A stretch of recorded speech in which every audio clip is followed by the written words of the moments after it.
ஒரு நாள் காசி விஸ்வநாதர் காசி தெரு வீதியாக மக்களை சந்திக்கிறதுக்காக பிச்சாடனம் வேஷத்தில் வராரு.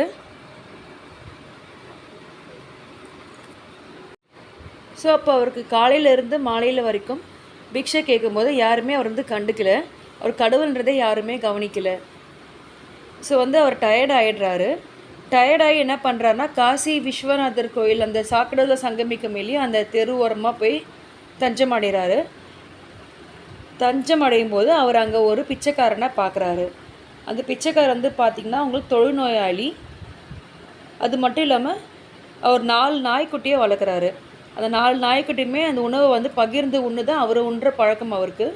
அந்த பிச்சைக்காரர் பார்த்திங்கன்னா காலையிலேருந்து மாலை வரைக்கும் பிச்சை எடுக்கிற எல்லா உணவையும் வாங்கி 5 பங்காக போட்டு 4 நாய்க்குமே கொடுத்துட்டு தான் ஒரு உணவு அவர் சாப்பிட்றதா பழக்கம் கொண்டு இருந்தார்.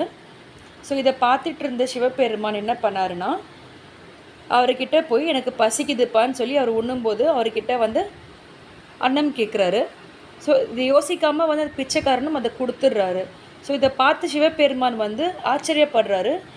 அதுவும் கேட்கவும் செய்கிறாரு. உனக்கே 1 பங்கு தானப்பா இருக்குது, இதுவும் நீ கொடுத்துட்டேன்னா நீ என்ன பண்ணுவேன்னு கேட்குறாரு.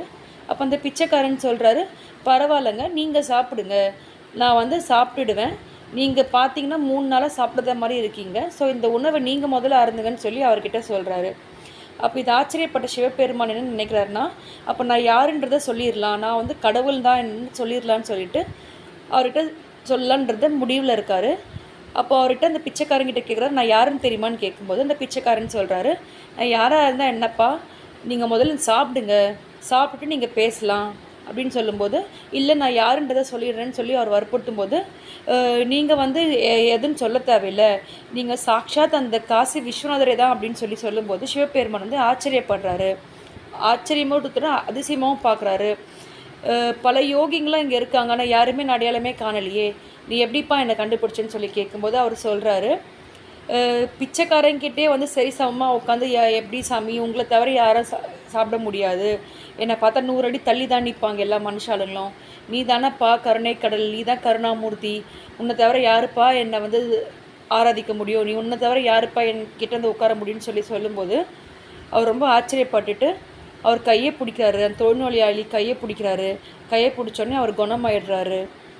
குணமாயிட்டு இனிமேல் நீ எந்த நோய் நொடியும் இல்லாமல் நீடுடி வாழ்வா, அது நீடுடி வாழ்வாய், உன்னை இந்த ஏழ்மை நிலையிலுமே நீ இந்த எல்லா 4 ஜீவனுங்களுக்கு பகிர்ந்து உன்னை பழக்கம் கொண்ட நீ தான் கோடை வள்ளல் அப்படின்னு சொல்லிட்டு அவரை வாழ்த்துறாரு.